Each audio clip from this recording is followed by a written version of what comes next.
The HOA emergency hotline was not supposed to be used for possible alien activity. That did not stop Mrs. Hargrove from calling it at 6:42 on a Thursday morning, while standing in my driveway wearing a silk bathrobe, pearl earrings, and the terrified expression of a woman who had just discovered that the mothership was parked above my garage.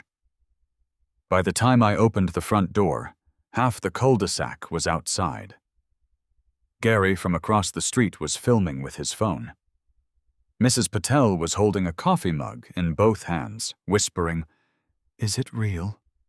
like she expected little green men to request parking permits. Two teenage boys on bikes had stopped at the curb, staring upward with their mouths open. And there, on the front slope of my roof, gleaming under the sunrise like a ridiculous monument to malicious compliance, sat my brand-new satellite dish. Except it no longer looked like a satellite dish. It looked like a giant golden UFO, polished metallic dome, circular rim, tiny glowing amber accent lights, smooth gold panels around the base. The actual receiver dish was tucked perfectly inside the center, invisible unless you climbed onto the roof with a flashlight and a suspicious attitude. Mrs. Hargrove pointed at it with a trembling finger. "You have installed a spacecraft." I took a slow sip of coffee and looked at the camera mounted beside my porch light. If you're watching Sovereign Verdict, subscribe now, because this is what happens when an HOA Karen calls a satellite dish ugly and accidentally gives a man permission to build a golden UFO on his roof. My name is Adrian Cole, and I did not move into Lakeside Preserve to start a war over internet access. I moved there because my mother needed me closer. She lived 15 minutes away in a small assisted living facility near the lake. After her stroke, she could still talk, laugh, and complain about the soup, but she needed help with video calls, bills, appointments, and the 1,000 small things that keep a life from shrinking too fast. I worked remotely as a network security analyst, so being close enough to visit every evening mattered. The house was modest, quiet, and had one serious problem. The internet was garbage. Not mildly slow, not annoying. Garbage. Video calls froze, work meetings dropped. My mother's telehealth portal timed out so often I started recognizing error codes like old enemies. The cable company told me the neighborhood was stuck on old infrastructure because the HOA had rejected fiber trenching 3 years earlier due to visual disruption during installation. That phrase should have warned me. After 2 weeks of fighting the connection, I ordered a satellite internet system. The installer came out, checked the sky view, and gave me bad news. Because of the tree line and the angle to the satellite, the dish had to go on the front-facing roof slope above the garage. Not ideal, but necessary. "Can you put it in the backyard?" I asked. "No signal." "Side roof?" "Tree interference." "Lower?" "Won't work." So the front roof it was. The dish was small, white, clean, and professionally mounted. It looked like every other satellite receiver in America. More importantly, it worked.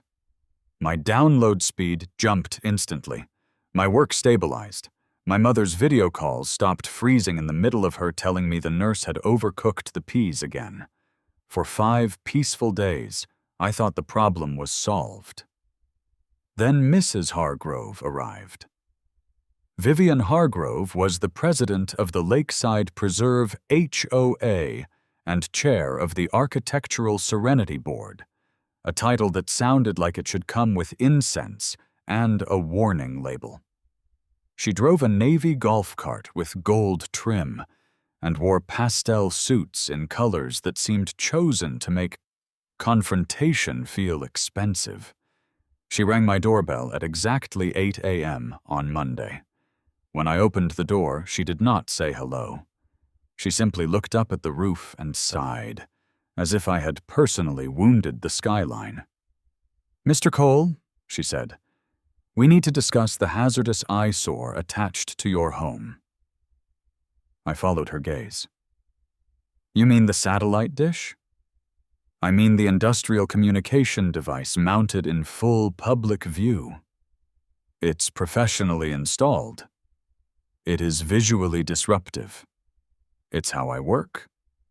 It is how you violate Section 12, Paragraph E." She handed me a violation notice printed on thick cream paper, because apparently regular paper was not dramatic enough. The notice stated that roof-mounted satellite dishes visible from the street were prohibited unless fully concealed or disguised as an approved decorative roof feature. It also claimed my dish created a potential wind hazard and aesthetic distress. "Aesthetic distress," I repeated. "Is that covered by insurance?" Her eyes narrowed. I explained the signal issue. I explained my work. I explained my mother's telehealth calls. I explained that moving the dish would make it useless. I even offered to paint the mounting bracket to match the roof. Mrs. Hargrove listened with the expression of someone waiting for a microwave to finish. "Personal inconvenience does not override community standards," she said. There it was, the sentence they all keep in their pockets. She gave me 72 hours to remove the dish or submit a concealment plan. The fine was $800, followed by daily penalties and possible lien action. Before leaving, she tapped the notice with one manicured fingernail. "If it must remain on the roof," she said, "then disguise it as something decorative, something intentional, something that contributes to the visual character of the neighborhood." I watched her drive away in her navy golf cart, the gold HOA seal flashing in the sunlight. Then I looked up at my plain white satellite dish. Something decorative, something intentional, something that contributed to visual character. I should have been angry. Instead, I started laughing, because Mrs. Hargrove had made the oldest mistake in the HOA rulebook. She had told a desperate man with internet problems and a sick mother to get creative. I spent the next hour on my porch, staring at the satellite dish like it owed me money. It sat there on the roof, small and white and perfectly innocent, doing the one job the neighborhood infrastructure had failed to do. It let me work. It let me call my mother without her face freezing into a blurry square. It let me handle her medical forms online without the connection dying halfway through. To Mrs. Hargrove, it was an eyesore. To me, it was a lifeline. That night, after visiting my mother and fixing the volume on her tablet for the 4th time that week, I came home and opened the Lakeside Preserve HOA documents. The rulebook was 104 pages long, because apparently no neighborhood could be peaceful unless someone wrote 6 paragraphs about acceptable mailbox silhouettes. I found Section 12, Paragraph E. Mrs. Hargrove had quoted the visible satellite dish rule correctly. Dishes visible from the street had to be removed, relocated, concealed, or disguised as an approved decorative roof feature. But then I noticed the wording: decorative roof feature, not architectural feature, not chimney, not dormer, not vent cover, decorative roof feature. That was dangerously vague. I kept reading. The same section included an exception stating that the HOA could not enforce a restriction that prevented reception of an acceptable quality signal or substantially increased the cost of installation, provided the homeowner made reasonable efforts to reduce visual impact. I underlined that twice. Then I searched online and found federal guidance about reception devices. I was not trying to turn into a lawyer. I just needed enough information to understand whether Mrs. Hargrove could actually force me to move a working satellite dish to a place where it no longer worked. The answer seemed to be no, especially if relocation ruined the signal. But I didn't want to win with a plain dish. She had told me to disguise it, so I was going to disguise it. The next morning, I called the satellite installer. "Can I cover the dish?" I asked. The technician, a guy named Luis, paused. "Depends what you mean by cover." "I mean make it look like a decorative roof feature." Another pause. "That sounds like HOA trouble." "You have no idea." Luis explained that the receiver needed a clear signal path, no metal directly blocking the active face, and proper airflow around the equipment. Anything decorative had to be non-interfering, weather-safe, and mounted to independent supports, not pressing on the dish. "So," I said, "hypothetically, if someone built a lightweight decorative shell around it, with the receiver still positioned correctly, that someone would need to be careful. Could you inspect it afterward? If it doesn't look insane." I looked at Mrs. Hargrove's violation notice. "No promises," I said. Then I called my cousin Miles. Miles built custom parade floats, restaurant signs, and weird props for local theaters. He was the kind of man who owned 6 different types of foam cutter and thought the phrase "too much gold" showed a lack of imagination. When I explained the situation, he went completely silent. "You need a disguise for a satellite dish?" he asked. "Yes." HOA said decorative? "Yes." "How decorative?" I smiled. Unforgettably decorative. Miles arrived that evening in a cargo van full of materials and suspicious enthusiasm. We climbed a ladder, measured the roof slope, checked the dish clearance, and sketched ideas on cardboard in my garage. I suggested a fake chimney. He said boring. I suggested a small cupola. He yawned. Then he looked at the round shape of the dish, looked at the roofline, and slowly grinned.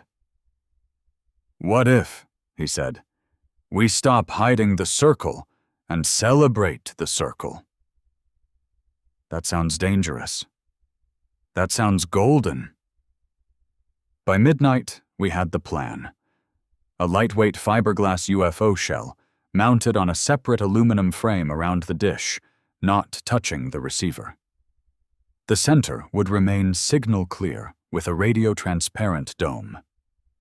The rim would be circular, wide, and polished gold. Tiny solar amber lights would run along the edge, not bright enough to bother anyone, just enough to make it look intentional at dawn and dusk. The mounting brackets would be painted to match the roof. It was absurd. It was decorative. It was technically concealment. Most importantly, it would not interfere with my internet. I submitted the plan through the HOA portal the next morning. I attached the installer's note saying the dish could not be relocated without losing signal. I attached the rule requiring concealment or disguise. I attached Miles's sketch labeled Decorative Roof-Mounted Celestial Feature. Mrs. Hargrove rejected it in 22 minutes. Reason: not in keeping with community character. I stared at the message, then looked at the rule again. The rule did not say the board could reject every decorative disguise because it lacked community. Community character. It said the dish had to be disguised as an approved decorative roof feature. But approval, according to the architectural process, required a written explanation referencing a specific prohibited material, safety concern, or structural problem. Mrs. Hargrove had provided none. Just vibes. Bad vibes were not law. So I appealed. While waiting, Miles built the UFO in sections inside my garage. Every evening after work, I helped him sand panels, apply gold metallic finish, and test the amber lights. It looked ridiculous in the best way, like a wealthy alien had chosen my roof for a vacation home. On Thursday, the HOA deadline arrived. At 8:15 a.m., Mrs. Hargrove pulled up in her Navy golf cart with 2 board members and a roofing contractor. She stepped onto my driveway with a satisfied smile. "Mr. Cole," she said, "we are here to confirm removal of the satellite dish." I opened the garage door. Behind me, the golden UFO shell gleamed under the fluorescent lights. Mrs. Hargrove stopped walking. One of the board members whispered, "Oh my God." Miles stepped out wearing safety goggles and holding a polishing cloth. "Good morning. We're here to contribute to the visual character of the neighborhood." Mrs. Hargrove looked at me, then at the golden dome, then back at me. "What," she said slowly, "have you done?" I smiled. "Exactly what you asked." Mrs. Hargrove stared into my garage like she had just discovered a golden temple dedicated to bad decisions. The UFO shell sat on padded sawhorses, glowing under the lights. Miles had outdone himself. The dome was smooth and polished, with a soft metallic gold finish that reflected the garage ceiling like warm sunlight. The rim had tiny amber solar lights tucked underneath, and the center had a clear radio-safe cover that would not block the satellite signal. It was beautiful. It was ridiculous. It was exactly what Mrs. Hargrove had accidentally requested. She lifted one shaking hand. "That is not a decorative roof feature." Miles looked offended. "It is absolutely decorative. It is a flying saucer. Celestial design language," he corrected. The roofing contractor behind her turned his face away, but I could see his shoulders moving. He was laughing silently. Mrs. Hargrove recovered enough to open her leather binder. "Your application was denied." "Without a valid reason," I said. "The architectural rules require denial to cite a specific material, safety, structural, or installation concern. Your response only said it wasn't in keeping with community character. Because it is a UFO. A golden UFO," Miles added helpfully. I handed her the installer's note. "The dish cannot be moved without losing signal. The HOA rules say it can be concealed or disguised. This shell conceals the dish, does not interfere with reception, does not touch the equipment, uses lightweight weather-rated materials, and is mounted to independent roof supports." Mrs. Hargrove's eyes narrowed. "You are mocking this association." "No," I said. "I'm complying with your written demand." One of the board members, a quiet woman named Helen, took the papers from Miss Hargrove and read them. Her eyebrows lifted. "It does say decorative disguise is allowed," Helen said. Mrs. Hargrove snapped. "Not this." "Where does it say not this?" I asked. She looked at me like I had just asked where gravity was written down. "The board will hold an emergency hearing tonight," she said. "You will not install that object before then." I smiled. "The dish deadline is today. That does not give you permission." "No," I said. "The rule does." By noon, the installation was underway. Luis, the satellite technician, came back to inspect the setup before anything touched the roof. He checked the frame, the signal path, the clearance, the airflow, and the mounting points.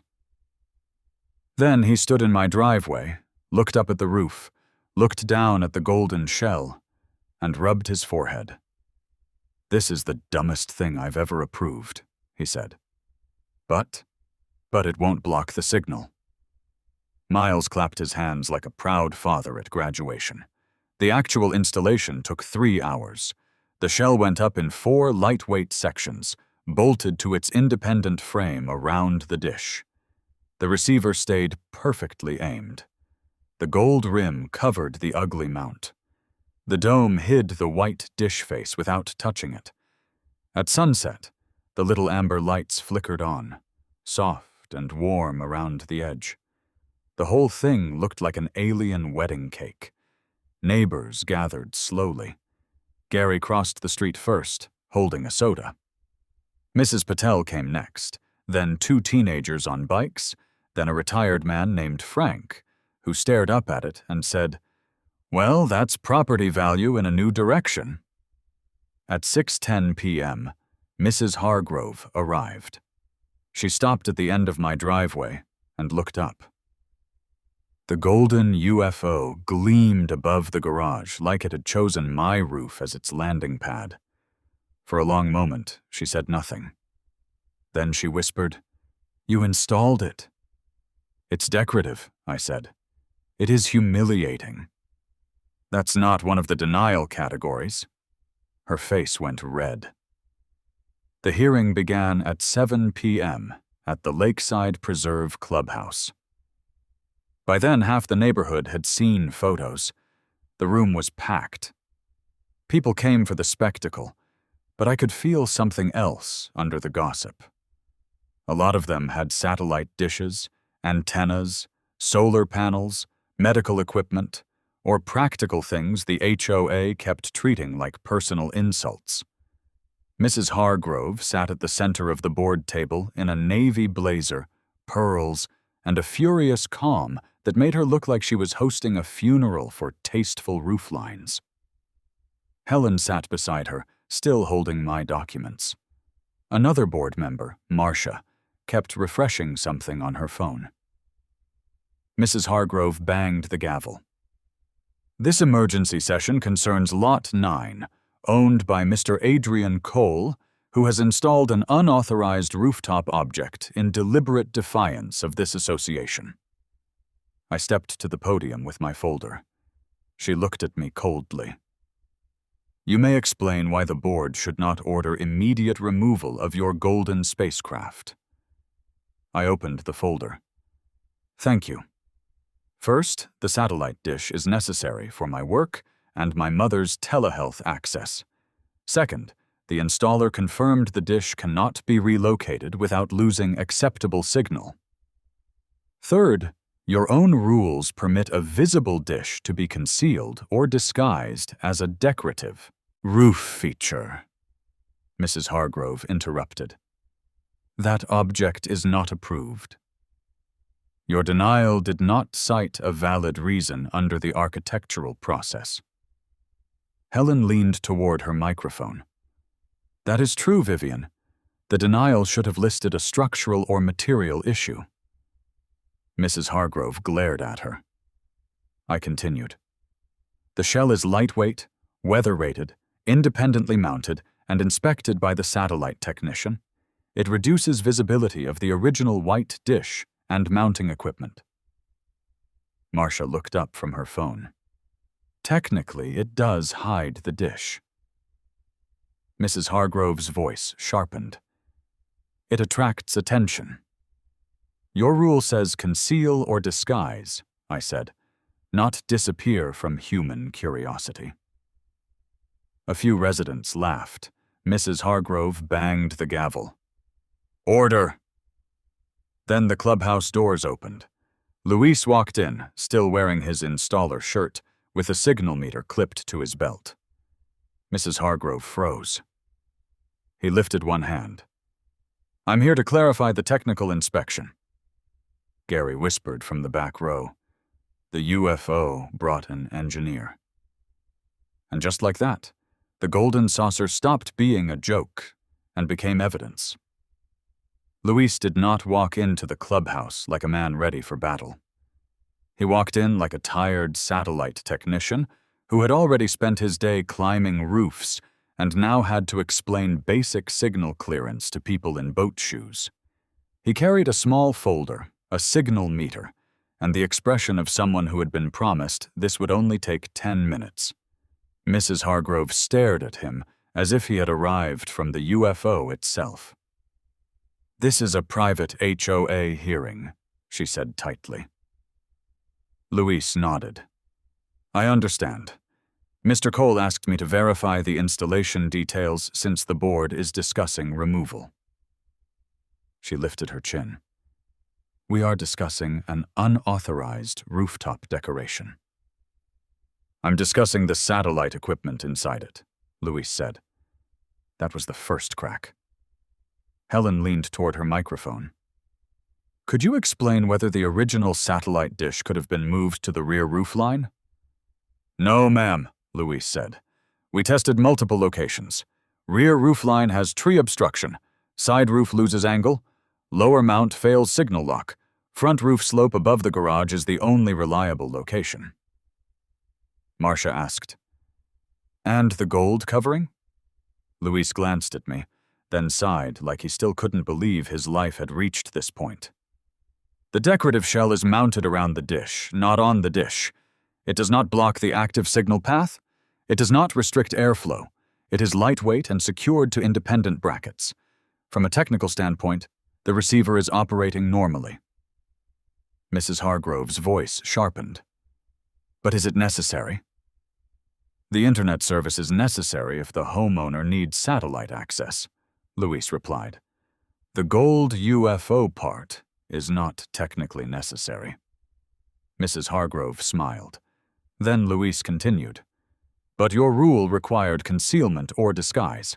So from what I saw, that shell is the disguise." The smile vanished. A ripple of laughter moved across the room. I stepped back to the podium before Karen could turn the meeting into a sermon on roof dignity. "The HOA gave me 3 choices," I said. "Remove the dish, relocate it, or disguise it. Removal would cut off my work and my mother's telehealth access. Relocation would destroy the signal, so I disguised it." Mrs. Hargrove leaned into her microphone. "You deliberately chose the most ridiculous option." "No," I said. "I chose the option your rule allowed and your denial failed to properly reject." Helen looked down at the documents again. "The denial really is incomplete. It doesn't cite material failure, safety failure, or structural issue." Marcia nodded. "It only says community character." Mrs. Hargrove's eyes flashed. "Because community character matters." I felt my voice tighten, but I kept it steady. "My mother had a stroke last year. Every week, I help her with telehealth appointments, medication portals, and video calls with family. Before this dish, those calls froze or dropped. She would sit there waiting for the screen to come back, trying to pretend it didn't scare her. This dish fixed that." The room quieted. I looked at the board, not Mrs. Hargrove. "I understand people think the UFO is funny. It is funny. It's absurd. But underneath the gold shell is the thing that lets me keep my job and help my mother stay connected to her doctors. I did not install it to mock the neighborhood. I installed it because the HOA blocked fiber. The cable infrastructure is terrible. And then Mrs. Hargrove told me the only working solution had to become decorative." Gary raised his hand from the back. "For the record, it is extremely decorative." The room laughed, softly this time. Mrs. Hargrove banged the gavel. "Enough." But enough had already happened. Helen straightened in her chair. "I move to rescind all fines against Lot 9 and approve the satellite dish concealment shell as a permitted decorative roof feature, subject to annual safety inspection and no additional lighting beyond the current low-output solar accents." Mrs. Hargrove snapped, "Helen." Helen did not look at her. "We can't force him to lose service, and we didn't deny the application correctly." Marcia raised her hand. "Second?" Mrs. Hargrove stared at the board like they had personally defected to Mars. "All in favor?" Helen asked. Helen raised her hand. Marcia raised hers.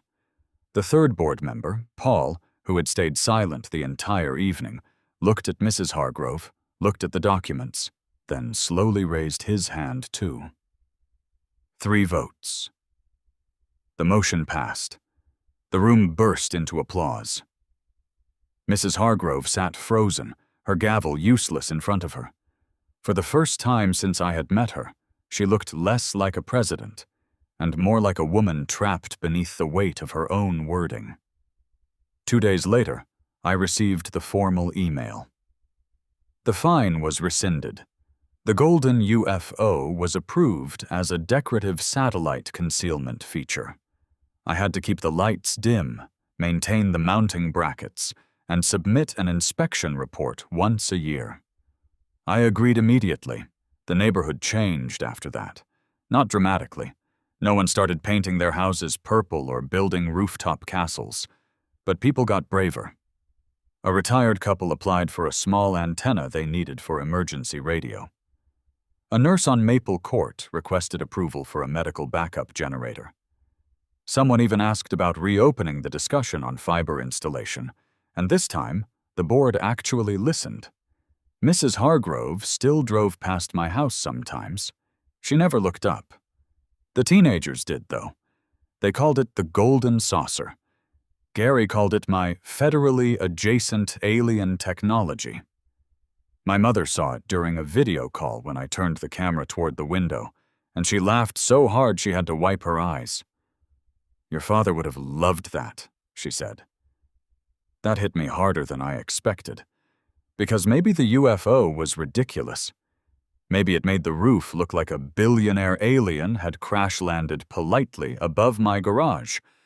But every time I looked at it, I remembered my mother's face finally coming through clearly on the screen. No frozen pixels, no dropped call, no helpless silence, just connection.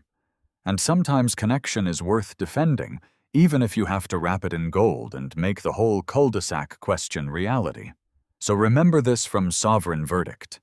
Subscribe for more stories, read the fine print, protect what keeps your family connected, and never let an HOA Karen tell you your lifeline is ugly unless she is ready for it to become legendary.